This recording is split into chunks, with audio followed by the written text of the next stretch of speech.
जय श्री कृष्ण। आज 11 मई 2025 रविवार का दिन है और आज नरसिंह जयंती है। वैशाख माह के शुक्ल पक्ष की चतुर्दशी तिथि को भगवान श्री हरि विष्णु ने अपने भक्त प्रहलाद के लिए नरसिंह अवतार धारण किया था। तो चलिए आज के इस परम पावन अवसर पर भगवान श्री हरि विष्णु के परम भक्त प्रहलाद की कथा का श्रवण करते हैं। तो अंत तक हमारे साथ अवश्य जुड़े रहना और कथा अच्छी लगे तो एक लाइक अवश्य करना। साथ ही इस चैनल को सब्सक्राइब भी कर लीजिएगा, जिससे कि हमारे द्वारा आने वाली सभी नई कथाएं आप बिना किसी रुकावट के सुन सके। तो चलिए आज की कथा का आरंभ करते हैं। यह उस समय की बात है जब सुखदेव गोस्वामी के मुख से महाराज परीक्षित अपने अंतिम दिनों में भगवान श्री हरि विष्णु की कथाएं सुनकर आत्मज्ञान की प्राप्ति कर रहे थे।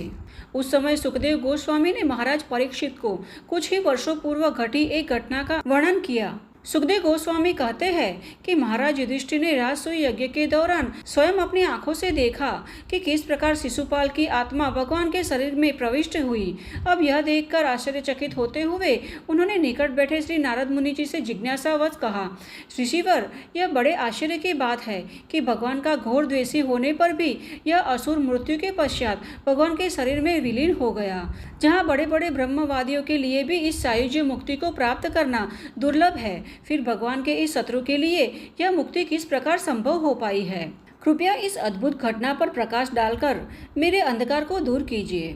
अब धर्मराज युधिष्ठिर के प्रश्नों के उत्तर देते हुए राजसूय यज्ञ में उपस्थित समस्त सभासदों के सम्मुख श्री नारद मुनि जी ने बोलना आरंभ किया। हे राजन, स्वयं को शरीर मान बैठने के कारण इस संसार में बद्ध जीव स्वयं को प्रशंसा और निंदा जैसे द्वंद्वों में बांध लेता है, परंतु चूंकि भगवान विष्णु का देह भौतिक नहीं है, इसलिए वे कभी भी मैं और मेरा के मिथ्या द्वंद्व से प्रभावित नहीं होते। फलस्वरूप प्रशंसा किए जाने पर भगवान को सुख की तथा निंदा करने पर उन्हें दुख की अनुभूति नहीं होती, और न ही कोई उनका मित्र है और न ही उनका कोई शत्रु। अब इस प्रकार कहते हुए नारद मुनि जी महाराज युधिष्ठिर को प्रहलाद की कथा सुनाने लगे।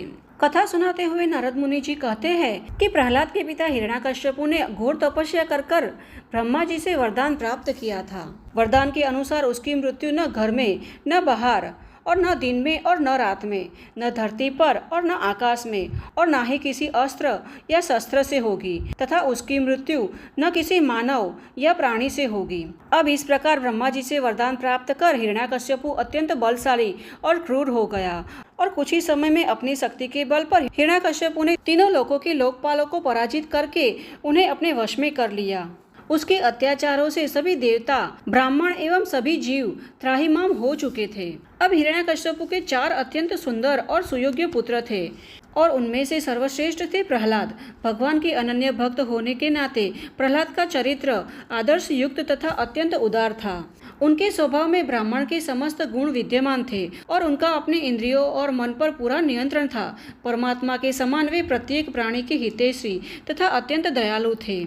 बचपन से ही प्रहलाद की बच्चों के साथ खेलने में कोई रुचि नहीं थी। वे एकांत स्थान में बैठकर भगवान श्री कृष्ण पर ध्यान लगाया करते थे। वास्तव में प्रहलाद का चित्त भगवान श्री कृष्ण के चिंतन में इतना तल्लीन रहता था मानो वह श्री कृष्ण रूपी ग्रह से ग्रसित हो।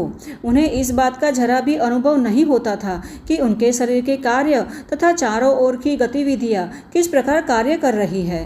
शुक्राचार्य जी असुरों के पुरोहित थे। उन्हें 2 पुत्र संड और अमर्क हिरण्याकश्यपु के महल के निकट ही निवास करते थे।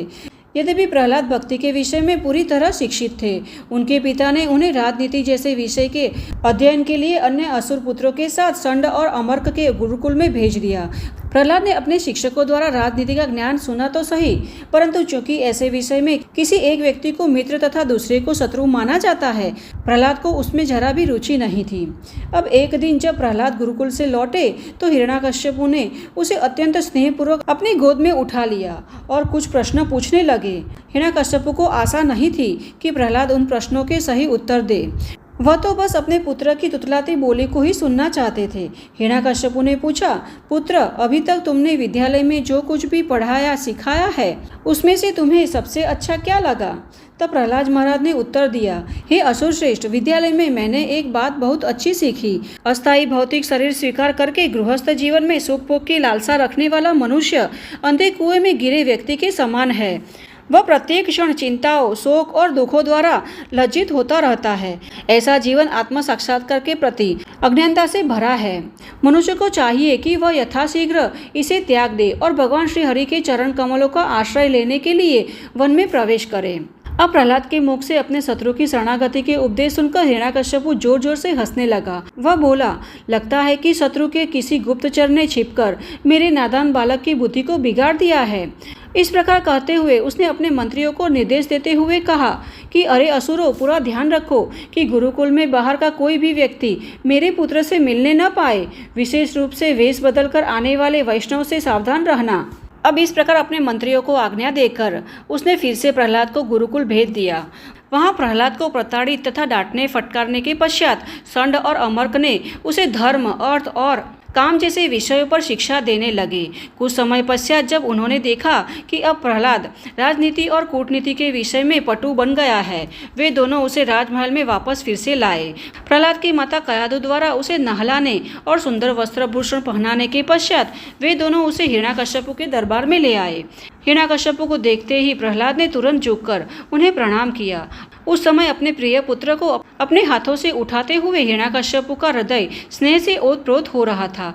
अब उस समय हिरण्याकश्यपु ने कहा, पुत्र प्रहलाद, इतने लंबे समय से तुम अपने शिक्षकों से शिक्षा ले रहे हो, जरा बताओ तो सही, उनकी कौन सी शिक्षा तुम्हें सबसे अच्छी लगी? तब प्रहलाद महाराज ने उत्तर दिया कि भगवान विष्णु के दिव्य नाम, उनके रूप, गुण और लीलाओं का श्रवण कीर्तन एवं स्मरण करना, उनके चरण कमलों की सेवा करना, उनकी पूजा अर्चना करना, उनकी स्तुति करना, उनके सेवक बनना, उन्हें अपना प्रिय सखा बनाना, यह सभी विधियाँ इस संसार में प्राप्त समस्त प्रकार की शिक्षाओं का सार है। अब यह सुनते ही हिरण्याकश्यपु क्रोध से तमतमा उठा। उसके होठ कांपने लगे और वह अपने सामने खड़े षंड को डांटने लगा। अरे मूर्ख, तुमने मेरे आज्ञा का उल्लंघन करके मेरे शत्रु का पक्ष ले लिया। मेरे पुत्र को तुम यह सब क्या सिखा रहे हो? पापी लोगों के शरीर में समय के साथ अनेक रोग ऊपर उठने लगते हैं। उसी प्रकार ढोंगी मित्रों और सहयोगी के कपटी व्यवहार के कारण उनका सच्चा स्वभाव छिप नहीं पाता और एक न एक दिन वह प्रकट हो जाता है। अब यह सुनकर षंड ने कहा, महाराज, आपके पुत्र प्रहलाद ने जो कुछ भी आपको सुनाया है वह हमने इसे नहीं सिखाया। भगवान विष्णु के प्रति इसके हृदय में सहज ही आकर्षण है। कृपया अपना क्रोध त्याग दीजिए और अकारण हमारे ऊपर दोषारोपण न कीजिए। इस प्रकार ब्राह्मणों का अपमान करना आपको बिल्कुल शोभा नहीं देता। तब हिरण्याकश्यपु प्रहलाद की ओर मुड़ा और कहा, अरे दुष्ट, हमारे वंश में तू इतना नीच कहाँ से पैदा हो गया? यदि तूने यह सब बातें अपने शिक्षकों से नहीं सीखी तो बता फिर किसने सिखाया है तुम्हें यह सब? तब प्रहलाद ने उत्तर दिया कि जिन लोगों की इंद्रियां उसके वश में नहीं है, वे सांसारिक भोगविलास जीवन से अत्यधिक आसक्त होने के कारण स्वयं नर्क जाने के लिए अपने मार्ग का निर्माण करते हैं। जिन लोगों की चेतना भौतिक भोगों में गहरी फंसी हुई है, वे कभी भी नहीं समझ सकते कि जीवन का लक्ष्य परम भगवान श्री हरि विष्णु की भक्ति करना तथा जीवन के अंत में वैकुंठ प्राप्त करना है। अब प्रहलाद का एक एक शब्द हिरण्याकश्यपु के क्रोध में तूफान ला रहा था। प्रचंड अग्नि के समान क्रोधित होकर उसने अपने पुत्र को उठाया और भूमि पर पटक दिया। उसकी आंखें पिघले हुए तांबे के समान लाल थी। उसने अपने सेवकों को आदेश देते हुए कहा कि इस लड़के को तुरंत मेरी आंखों के सामने से ले जाओ और जितना शीघ्र संभव हो मौत के घाट उतार दो। यही प्रहलाद मेरे भाई का हत्यारा है, क्योंकि इसने अपने स्वजनों के हित को छोड़कर हमारे शत्रु विष्णु की दासता स्वीकार की है। आज प्रहलाद मेरा सबसे बड़ा शत्रु बन गया है, क्योंकि मैं उसे अपने वश में नहीं कर पा रहा हूँ। किसी भी प्रकार से इसका वध होना चाहिए। अब हिरण्याकश्यपु की आज्ञा पाते ही उसके सेवक ने प्रहलाद को उठाया और ऊंचे स्वर में, काट डालो, इसे भेद डालो, चिल्लाते हुए अपने भाले और त्रिशूल उसकी सुकोमल देह में भोंकने लगे। परंतु प्रहलाद अविचलित भाव से वहां शांत बैठकर अपने अंतःकरण में भगवान विष्णु का स्मरण कर रहे थे। उन असुरों के अस्त्र शस्त्र निष्फल रहे। जब हिरण्याकश्यपु ने यह समाचार सुना, वह भयभीत हो उठा और अपने पुत्र को मारने की योजनाएं बनाने लगा। उसने प्रहलाद को विशालकाय पागल हाथी के पैरों के नीचे फेंककर उसे रुंधवाने का प्रयास किया। उसने प्रहलाद को भयंकर विषैले सर्पों से भरे एक गड्ढे में फेंक दिया। उस पर भी उसकी मृत्यु नहीं हुई तो उसने प्रहलाद को बहुत ऊंची पहाड़ी की चोटी से धक्का दिया। उसने विष दिया, भूखा प्यासा रखा, समुद्र में डुबाने का प्रयास किया, बर्फ में जमाने और भारी चट्टान के नीचे फिसलवाने का भी प्रयास किया, परंतु यह सब प्रयास निष्फल रहे। इस प्रकार हिरण्याकश्यपु ने अपने निष्पाप पुत्र पर जादू टोना भी करवाया, परंतु इतना कुछ करने पर भी वह इस छोटे बालक का बाल भी बांका नहीं कर सका। हिरण्याकश्यपु की चिंता बढ़ने लगी। उस समय हिरण्याकश्यपु क्रोधित होते हुए बोला, अरे भ्रष्ट बुद्धि, तू मुझे ज्ञान दे रहा है मानो तूने मुझसे अधिक अपने इंद्रियों पर नियंत्रण किया है। मैं समझ गया हूँ कि आज तूने मेरे हाथों मृत्यु प्राप्त करने की ठान ली है। तेरे जैसी बहकी बातें केवल वे ही करते हैं जिनकी मृत्यु निकट आ गई हो। अरे दुर्भागे प्रहलाद, तू हर समय कहता है कि मुझसे ऊपर कोई भगवान है जो प्रत्येक व्यक्ति का नियंता और सर्वव्यापी है। कहाँ है वह अभी? बता मुझे। यदि वह हर वस्तु में विद्यमान है तो फिर वह मेरे सामने इस खंभे में क्यों नहीं है? आज मैं तेरा शीश काट कर तेरे मुंह से निकलने वाली व्यर्थ की सब बातों को बंद कर दूंगा। फिर देखता हूँ कि तेरे भगवान कहाँ से और कैसे तेरी रक्षा करने के लिए यहाँ आते हैं। अब इस प्रकार क्रोध में तमतमाते हुए हिरण्याकश्यपु ने अपनी तलवार उठाई और वारंवार उच्च स्वर में प्रहलाद को डांटते फटकारने लगा। अपने सिंहासन से उठकर हिरण्याकश्यपु ने अपनी पूरी शक्ति से उस खंभे पर मुट्ठी से प्रहार किया और उसी समय एक चमत्कार हुआ। उस खंडित खंभे से एक अत्यंत भयावह तथा बादलों की गड़गड़ाहट जैसी तुमुल ध्वनि प्रसरित हुई। प्रतीत हुआ मानो उसने ब्रह्मलोक को पार करके इस ब्रह्मांड के आवरण को भेद दिया हो। जब देवताओं ने हृदय विनीत करने वाली उस अद्भुत ध्वनि को सुना तो उन्हें लगा कि उनके स्वर्गलोक का विनाश निकट आ गया है। हिरण्याकश्यपु और उसके अन्य असुर मंत्री भी उस आवाज को सुनकर अत्यंत भयभीत हो गए। यद्यपि उन्हें उस आवाज का स्रोत दिखाई नहीं पड़ रहा था, किंतु वे इतना अवश्य समझ गए थे कि वह ध्वनि इस सृष्टि के सर्वशक्तिमान भगवान की थी। तब अपने प्रिय भक्त प्रहलाद के वचन को पूर्ण करने के लिए भगवान एक ऐसा अद्भुत रूप लेकर प्रकट हुए जिसे आज तक किसी ने देखा न सुना था। भयभीत हो हिरण्याकश्यपु चारों ओर उस आवाज का स्रोत खोजने के लिए प्रयास करने लगा। तब भगवान उस खंडित खंभे के भीतर से प्रकट हो आए। अब क्रोधवश भगवान के नेत्रों से अग्नि बरस रही थी, जिससे उनका रूप अत्यधिक भयावह दिख रहा था। उनकी गर्दन के सुनहरे बाल चारों ओर अपनी आभा बिखेर रहे थे। उनके दांत साक्षात विनाश प्रतीत होते थे और उनकी तीक्ष्ण नुकीली जीभ दो मुखी तलवार की भांति इधर उधर हिल रही थी। भगवान के कान बिना हिले डुले सीधे तने थे और उनके नथुने एवं खुला मुख किसी पर्वत की गुफा प्रतीत होते थे। उनकी गर्दन छोटी, छाती चौड़ी, पतली कमर और विनाशकारी शरीर आकाश को छू रहा था। अब भगवान का यह स्वरूप देखकर हिरण्याकश्यपु ने कसकर अपनी गदा उठाई और मन ही मन सोचने लगा कि भगवान विष्णु ने अपनी माया शक्ति से मेरे वध की यह योजना बनाई है, परंतु इस संसार में भला कौन है जो मेरे सामने खड़ा रह सकता है।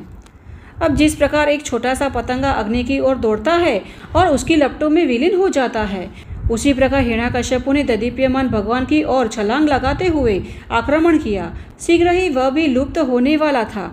अब हिरण्याकश्यपु अपनी गदा से भगवान पर निरंतर प्रहार करने लगा, परंतु भगवान ने उसे उसी प्रकार दबोच लिया जिस प्रकार गरुड़ किसी विशाल सर्प को दबोच लेता है। हिरण्याकश्यपु को इस प्रकार मजबूती से पकड़ रखा था कि हिरण्याकश्यपु छूटने के लिए चारों ओर अपने हाथ पैर फटका रहा था, परंतु भगवान अब और खेलना नहीं चाहते थे। अब भगवान हिरण्याकश्यपु को उठाकर राजमहल की दहलीज तक ले गए, उसे अपनी जांघों पर रखा और अपने नाखूनों से उसकी कठोर छाती को उसी प्रकार विदीर्ण कर दिया जिस प्रकार व्यक्ति किसी कीड़े को पीस डालता है।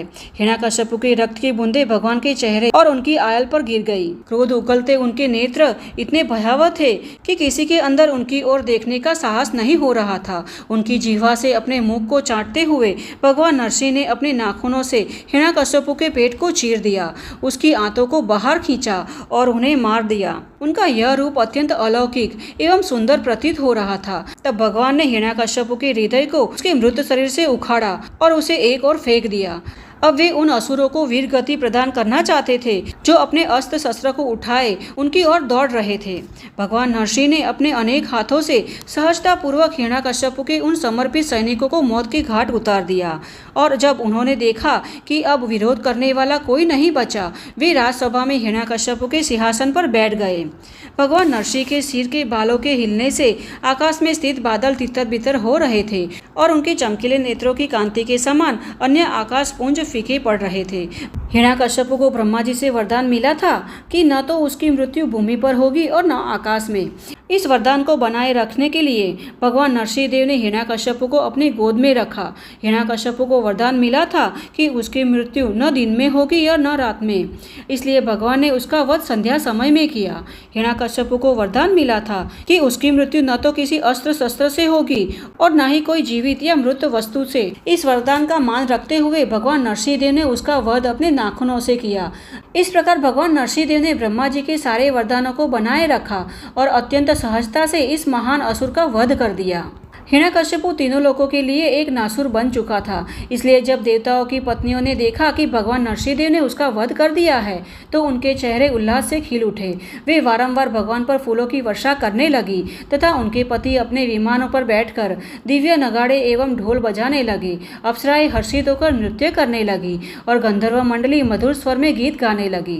भगवान की स्तुति एवं उनके प्रति आभार व्यक्त करने के लिए ब्रह्मा जी, शिव जी, देवराज इंद्र तथा अन्य प्रमुख देवता भगवान के सम्मुख आने लगे। उनके वर्षों पश्चात आज देवता हिरण्याकश्यप के भय से मुक्त हुए थे और उन्हें राहत की सांस ली थी। परंतु भगवान नरसिंह का मुख अभी भी इतना भयावह दिख रहा था कि ब्रह्मा जी और शिव जी जैसे महान देवता भी सीधे उनके सम्मुख जाने के लिए भयभीत हो रहे थे। अब अन्य कोई चारा न देखकर ब्रह्मा जी ने अपने निकट खड़े बालक प्रहलाद से कहा, पुत्र, भगवान नरसिंह देव तुम्हारे पिता पर अत्यंत क्रोधित थे, इसलिए तुम्हें ही उन्हें स्नान करना होगा। कृपया आगे बढ़ो। यद्यपि उस समय प्रहलाद छोटी अवस्था के थे, उन्होंने ब्रह्मा जी के आदेश को स्वीकार किया और हाथ जोड़कर धीरे धीरे भगवान नरसिंह की ओर आगे बढ़े। जब भगवान नरसिंह देव ने देखा कि प्रहलाद उनके चरण कमलों में गिरकर उन्हें प्रणाम कर रहा है तो उनका हृदय उसके प्रति स्नेह से गदगद हो गया। उन्होंने प्रहलाद को उठाया और उसके शीश पर अपना हस्तकमल रखते हुए उसे अभय प्रदान किया। भगवान के दिव्य हस्त स्पर्श से प्रहलाद महाराज समस्त भौतिक इच्छाओं और सदूषणों से मुक्त हो गए और उनके शरीर में दिव्य आनंद के लक्षण प्रकट होने लगे। उनका हृदय प्रेम से तथा नेत्र अश्रु से भर उठे और उन्होंने अपने अंतःकरण की गहराइयों में भगवान नरसिंह देव के चरण कमलों को धारण कर लिया। तो यह है नरसिंह जयंती की कथा, जिसका वर्णन हमें श्रीमद् भागवतम के 7वें अध्याय में प्राप्त होता है। हमें आशा है कि आज की यह कथा आपको अच्छी लगी होगी। अगर अच्छी लगी तो इसे अपने मित्र और परिवार में भी शेयर करना, जिसका श्रवण कर उन्हें भी पुण्य फल की प्राप्ति हो सके। तो चलिए हमारे शास्त्रों में वर्णित ऐसे ही प्रमाणभूत और वैदिक कथाओं के साथ फिर से मिलते हैं। तब तक के लिए जय श्री कृष्णा।